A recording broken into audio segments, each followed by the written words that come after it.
باب نمبر 27 اطاعت و عبادت کے اختیار کرنے اور حرام کے چھوڑنے کے بیان میں۔ اطاعت کے معنی ہیں اللہ تعالیٰ کے فرائض کا بجا لانا اور حرام اور ممنوع چیزوں سے پرہیز کرنا اور حدود مقررہ کے اندر رہنا۔ مجاہد رحمۃ اللہ علیہ کہتے ہیں کہ لا تنس نصیبک من الدنیا، دنیا کے حصے کو فراموش نہ کر، کہ معنی یہ ہیں کہ انسان اللہ تعالیٰ کی عبادت و اطاعت کرے۔ جاننا چاہیے کہ اطاعت کی اصلیت و عبادات کی ماہیت یہ ہے کہ انسان اللہ کو جانے اور اس سے خوف رکھے اور اس سے امید رکھے اور اللہ کے واسطے اپنے نفس کا حساب لے۔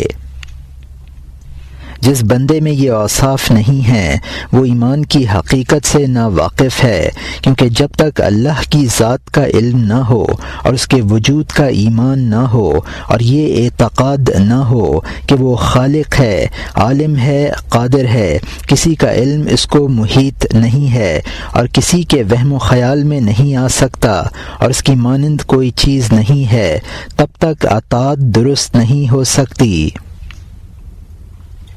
ایک اعرابی نے محمد بن علی بن حسین سے پوچھا، کیا تو نے اللہ کو دیکھا ہے جب تو اس کی عبادت کرتا ہے؟ محمد نے کہا، جس کو میں دیکھ نہ لوں میں اس کی عبادت نہیں کرتا۔ اعرابی نے کہا، تو نے کس طرح دیکھ لیا؟ کہا کہ اس کو آنکھیں نہیں دیکھتی بلکہ اس کو دل دیکھتے ہیں۔ نور ایمان سے وہ حواس سے محسوس نہیں ہوتا اور نہ ہی انسانوں کے مشابہ ہے، وہ نشانات سے معلوم ہوتا ہے اور علامات سے پہچانا جاتا ہے، وہ کاموں میں ظلم نہیں کرتا۔ یہ ہے وہ اللہ جس کے سوا کوئی معبود برحق نہیں ہے، وہ ہے مالک زمین اور آسمانوں کا۔ اعرابی نے کہا، سچ ہے، اللہ اعلم حیث یجعل رسالتہ، اللہ جانتا ہے اس مقام و قابلیت کو جس میں وہ رسالت رکھنی چاہتا ہے۔ کسی عارف سے پوچھا گیا کہ علم باطن کیا ہے؟ کہا، وہ ایک راز ہے خدا کے رازوں میں سے جس کو وہ اپنے احباب کے دل میں ڈالتا ہے اور کسی فرشتے اور دوسرے انسان کو اس پر مطلع نہیں کرتا۔ کعب الاحبار نے کہا ہے کہ اگر لوگوں کو خدا کی عظمت کا یقین ایک مثقال کے برابر بھی ہوتا تو وہ پانی اور ہوا پر سیر کرتے۔ سبحان اللہ، کیا شان ایزدی ہے اور فضل اس کا سرمدی ہے کہ اگر کوئی یہ اقرار کرے کہ میں ادراک معرفت سے عاجز ہوں تو اس کا یہ عجز ادراک و ایمان ہی سمجھا جاتا ہے، اور شکر کی ادائیگی سے عاجز ہونا شکر ہی خیال کیا جاتا ہے، جیسا کہ محمود وراق نے اشعار میں بیان کیا ہے۔ اذ كان شكري نعمة الله نعمة علي له في مثلها يجب الشكر فكيف بلوغ الشكر إلا بفضلي وإن طالت الأيام واتصل العمر عمري إذا مس بالسراء عما سرورها وإن مس بالضراء أعقبها الأجر وما منهما إلا له فيه نعمة تضيق لها الأوهام والبر والبحر۔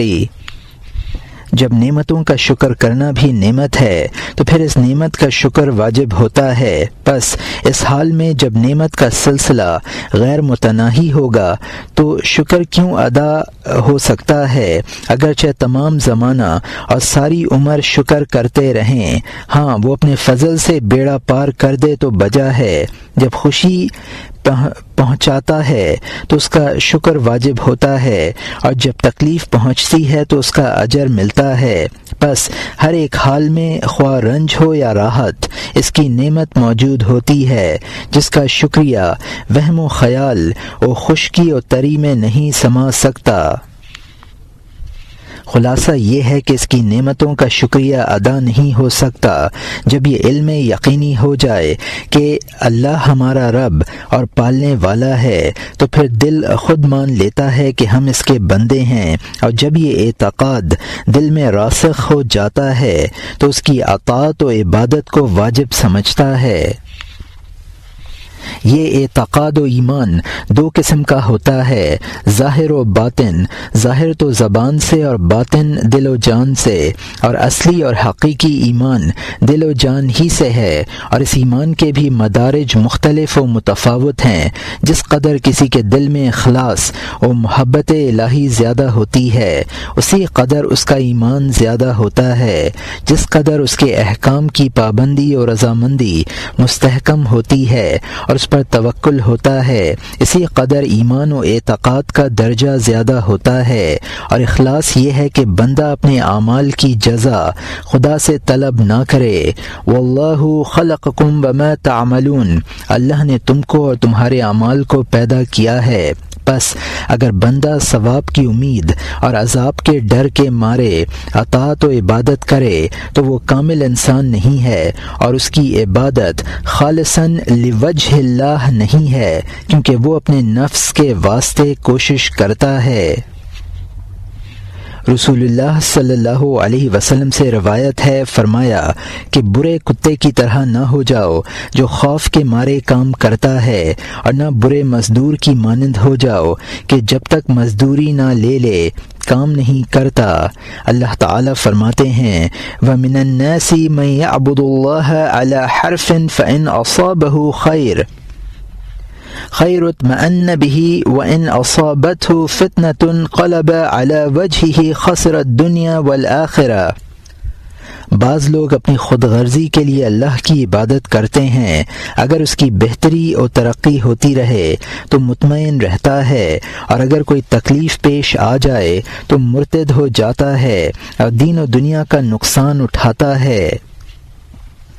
بس انہی احسانات و کرامات کی وجہ سے ہم پر اس کی عبادت واجب ہے، اور عبادت پر نیک جزا کا دینا یہ اس کا فضل ہے، نہ معاوضہ و عدل، بلکہ گمراہوں کا بدلہ دینا یہ اس کا عدل ہے، اور نیکوکاروں کا نیک بدلہ دینا محض اس کا فضل ہی فضل ہے۔ اور توکل یہ ہے کہ ضرورت یا حاجت کے وقت اللہ تعالیٰ پر بھروسہ رکھنا، اور مصیبت و آفت کے وقت دل و نفس پر قبضہ کر کے خدا سے دور کرنے کی امید رکھنا۔ بس متوکل جانتے ہیں کہ ہر ایک کام تقدیر سے ہوتا ہے، اور تمام اسباب اور ان کا مہیا ہونا خالق کے حکم کے تابع ہے۔ اس واسطے وہ نہ باپ پر اور نہ بیٹے پر، نہ مال پر نہ صنعت و حرفت پر تکیہ نہیں کرتے، بلکہ تمام امور کو خدا کے سپرد کرتے ہیں، اور ہر حال میں اسی ذات پر اعتماد کرتے ہیں۔ سچ ہے وَمَن يَتَوَكَّلْ عَلَى اللَّهِ فَهُوَ حَسْبُهُ، جو اللہ پر توکل کرے بس وہ اس کے لیے کافی ہے۔ اور رضا یہ ہے کہ امر مقدور کو دل کی خوشی سے برداشت کرنا۔ کسی عالم نے کہا ہے کہ لوگوں میں سے وہ شخص خدا کے بہت ہی نزدیک ہے جو اس کے دیے ہوئے پر راضی رہتا ہے۔ حکماء کا قول ہے کہ بعض خوشی بیماری ہوتی ہے اور بعض بیماری شفا ہوتی ہے، جیسا کہ کسی نے کہا ہے کم نعمت مطویہ لک بین انیاب نوائب ومسرۃ قد اقبلت من حیث ترتقب المصائب فاصبر علی حدثان ظہرک فالامور لها عواقب وَلِكُلِّ كَرْبٍ فُرْجَةٌ وَلِكُلِّ خَالِصَةٍ شَوَائِبٌ۔ بعض وقت مصیبتوں کے دانتوں میں نعمت و راحت لپٹی ہوئی ہوتی ہے، یعنی مصیبت ہی باعث آرام ہوتی ہے، اور جہاں سے تکالیف و مصائب کی انتظاری ہوتی ہے وہاں خوشی و خرمی حاصل ہوتی ہے۔ بس زمانے کے حوادث پر صبر کر، کیونکہ ہر کام کا انجام ہوتا ہے، ہر ایک رنج کے بعد راحت ہوتی ہے، اور ہر ایک خالص و صاف چیز میں کدورت و میل ہوتی ہے۔ اللہ تعالیٰ فرماتے ہیں وَعَسَىٰ أَن تَكْرَهُوا شَيْئًا وَهُوَ خَيْرٌ لَكُمْ، اکثر ایسا ہوتا ہے کہ تم کسی چیز کو ناپسند کرتے ہو اور وہ تمہارے واسطے بہتر ہوتی ہے۔ یاد رہے کہ جب تک بندہ دنیا کے تعلقات کو نہ چھوڑے وہ کامل طور پر اپنے رب کی اطاعت نہیں کر سکتا۔ کسی حکیم کا قول ہے کہ بلیغ اور مؤثر وعظ یہ ہے کہ دل کے پردوں کو دور کر دے۔ دل کے پردے کیا ہیں؟ یہی دنیا کے تعلقات اور نفسانی خواہشات۔ کسی صاحب دل کا قول ہے کہ دنیا ایک ساتھ ہے، بس یہ اطاعت و عبادت میں گزارے۔ ابو الولید باجی شاعر نے کیا خوب کہا ہے، اذا كنت اعلم علما یقینا بان جمیع حیاتی كالساعة فعلم لا أكون دنينا بها واجعلها في صلاح وطاعة۔ اگر مجھے یہ علم الیقین ہوتا کہ میری تمام زندگی ایک ساتھ ہے تو اس کی میں کیوں پرواہ نہ کرتا اور کیوں اسے صلاحت و اطاعت میں نہ لگاتا۔ ایک شخص نے رسول اللہ صلی اللہ علیہ وسلم سے کہا کہ میں موت کو نہیں چاہتا۔ آپ صلی اللہ علیہ وسلم نے فرمایا، کیا تو مال رکھتا ہے؟ کہا ہاں۔ فرمایا کہ مال کو آگے بھیج دے، کیونکہ انسان اپنے مال کے پاس ہوتا ہے، یعنی تیرا موت کو ناپسند کرنا مال کی محبت کی وجہ سے ہے۔ جب تو مال کو فی سبیل اللہ خرچ کر دے گا تب تو موت کو مکروہ نہ سمجھے گا اور اپنے مال کا ثواب حاصل کرنے کے لیے مرنا پسند کرے گا۔ عیسیٰ علیہ السلام سے روایت ہے کہ نیکی و خوبی 3 چیزوں کلام، نظر اور خاموشی میں ہے۔ بس جو شخص اللہ کے ذکر کے بغیر بولا اس نے لغو کام کیا، اور جس نے بغیر عبرت کے نظر کی اس نے غلطی و خطا کی، اور جو شخص تفکر و تدبر کے بغیر خاموش ہوا اس نے بیہودہ کام کیا۔ دنیا کا چھوڑنا اس طرح ہوتا ہے کہ اس کے حالات کا فکر نہ کیا جائے اور اس کی لذات کی آرزو نہ کی جائے، کیونکہ سوچنے سے ارادہ پیدا ہوتا ہے اور ارادے سے فعل کا وقوع میں آ جانا ممکن ہے۔ اس لیے فعل کی اصل جڑ کو جو تفکر ہے کاٹ دینا چاہیے۔ جس کا دیکھنا حلال نہیں ہے اس کی طرف دیکھنا نہ چاہیے، کیونکہ یہ سیدھا تیر ہے اور غالب بادشاہ ہے۔ اگر یہ اختیار سے جاتا رہا تو بس خاتمہ ہے۔ رسول اللہ صلی اللہ علیہ وسلم نے فرمایا ہے کہ نظر شیطان کے تیروں میں سے ایک تیر ہے۔ جس نے خدا کے خوف سے بیجا دیکھنا چھوڑ دیا اس کا انجام نیکی ہے، جس کی لذت وہ اپنے دل میں پاتا ہے۔ حکماء کا قول ہے، جو زیادہ نظر بازی کرتا ہے وہ بہت افسوس و پشیمانی اٹھاتا ہے۔ ہمیشہ نظر بازی سے راز کھل جاتے ہیں، انسان ذلیل ہو جاتا ہے، آخر کار دوزخ کا کندہ بنتا ہے۔ اپنی آنکھوں کی حفاظت کر، کیونکہ اگر تو ان کو چھوڑ دے گا تو تجھے تکلیف و رنج میں ڈالیں گی، اور اگر تو ان کو قابو پا لے گا اور قبضے میں کر لے گا تو تیرے باقی تمام اعضاء بھی تیرے قبضے میں آ جائیں گے۔ افلاطون سے پوچھا گیا کہ کان اور آنکھ میں سے کون دل کو زیادہ ضرر رساں ہے؟ اس نے کہا کہ یہ دونوں دل کے واسطے ایسے ہیں جیسے پرندے کے لیے 2 بازو، انہی سے بیٹھتا ہے انہی سے اٹھتا ہے۔ اگر ان میں سے ایک کو کاٹ دیا جائے تو دوسرے سے بڑی مشقت و تکلیف سے اٹھتا ہے۔ محمد بن زو نے کہا ہے کہ انسان کے لیے ہر ایک جائز و مباح چیز کی طرف نظر کرنا بھی خدا کے نزدیک نقصان کا باعث ہے اور عقل مندوں کے نزدیک خفت و ذلت کا موجب ہے۔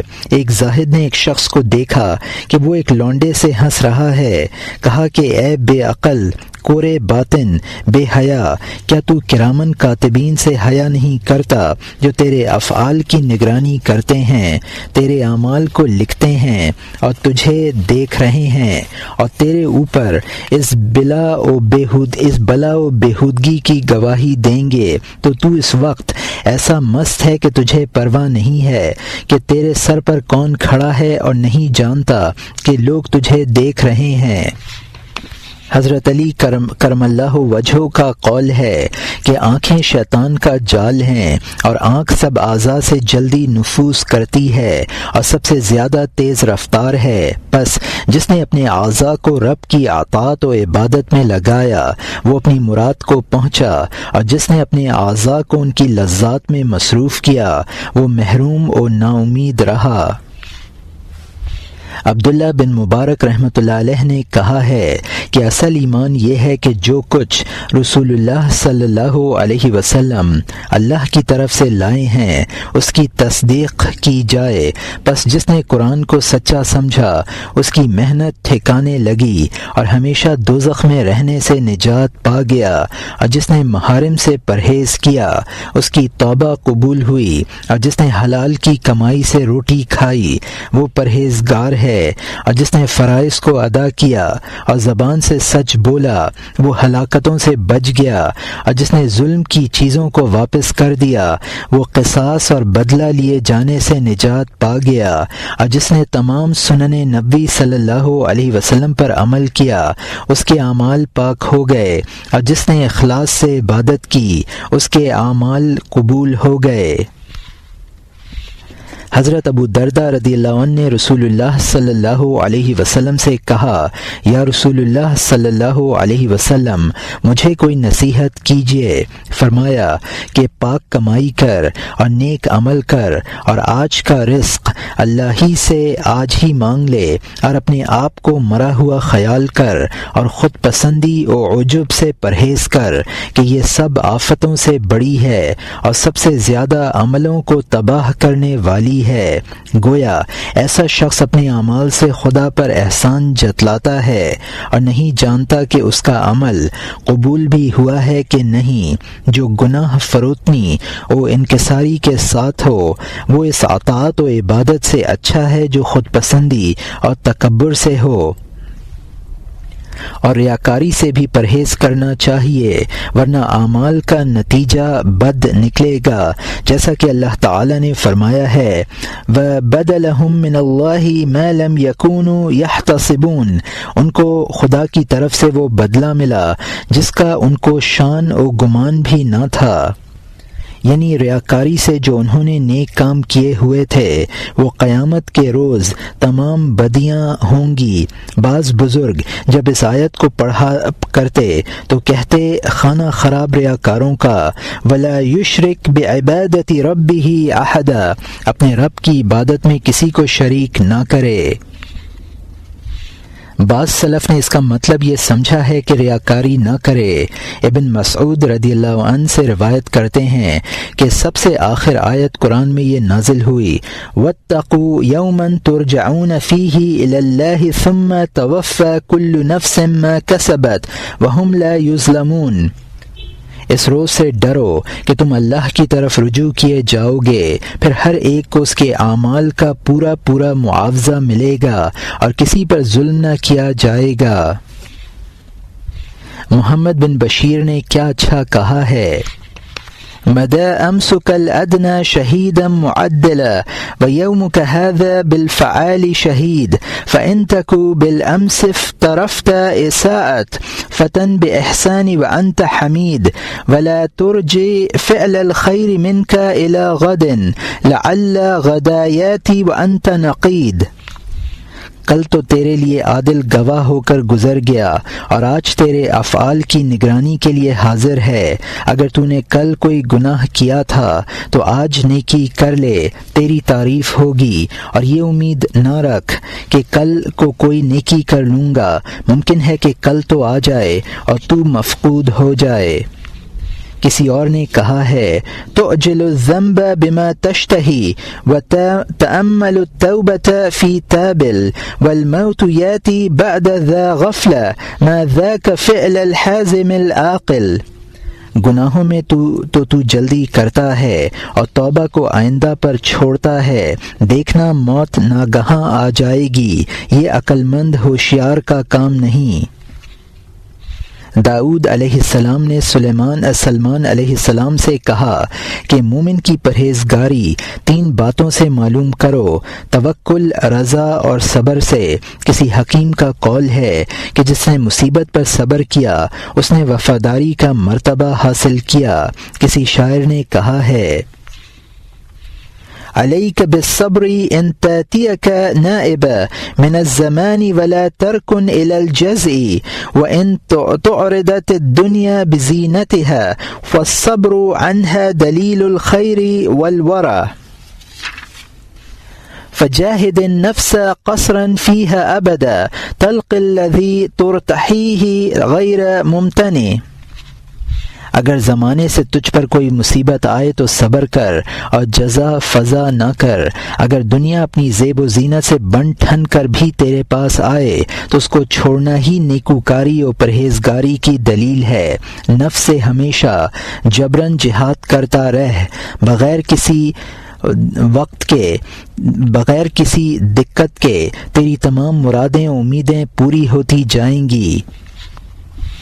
کسی دوسرے نے کہا ہے الصبر مفتاح ما یرجى ولم يزل دائما يعين فاصبر وان طالت الليالي فربما سعد الحزون وربما نيل باستبار ما قيل هيهات لا يكون. صبر تمام امیدوں کی کنجی ہے اور مرادوں کی ہمیشہ مددگار ہے. اگرچہ بہت زمانہ بے حصول مراد گزر جائے تو بھی صبر رکھ کہ غمگین کو ضرور مدد دے گا. بعض وقت صبر سے وہ باتیں حاصل ہوتی ہیں کہ جن کا ہونا محال خیال کیا جاتا ہے. کسی شاعر نے کہا ہے الصبر اوثق عروة الایمان ومحبت من نزغة الشیطان. الصبر فيه عواقب محمودة والطيش فيه عواقب الخسران فإذا لقيت من الزمان ملما وكذلك فينا عادة الأوزان أزوان فتدرع الصبر الجميل تيقنا ان التصبر زائد الرضوان. صبر ایمان کی مضبوط رسی ہے اور شیطان کے وسوسوں کی ڈھال ہے. صبر کا انجام نیک ہوتا ہے اور طیش کا انجام خراب ہوتا ہے. جب زمانے سے تجھے کوئی تکلیف پہنچے اور یہ اس کی عادت ہے ہی تو صبر جمیل کی ذرہ پہن لے، یعنی صبر کر. تحقیق صبر خدا کی رضامندی کو کھینچ لاتا ہے. صبر کی کئی اقسام ہیں. پہلا، فرائض پر صبر کرنا یعنی صلاۃ مفروضہ پر ہمیشہ قائم رہنا اور وقت پر بجا لانا. دوسرا، نوافل پر صبر کرنا یعنی نماز نوافل کو ہمیشہ ادا کرنا. تیسرا، دوستوں اور ہمسایوں کی تکالیف کا برداشت کرنا. چوتھا، امراض میں صابر رہنا، فقر و فاقہ کو برداشت کرنا. چھٹا، گناہوں سے بچتے رہنا. ساتواں، شہوات نفسانیہ کا چھوڑنا اور مشتبہ چیزوں سے منہ موڑنا. آٹھواں، جسم کے تمام اعضاء کو بیہودہ حرکات سے روکنا وغیرہ وغیرہ.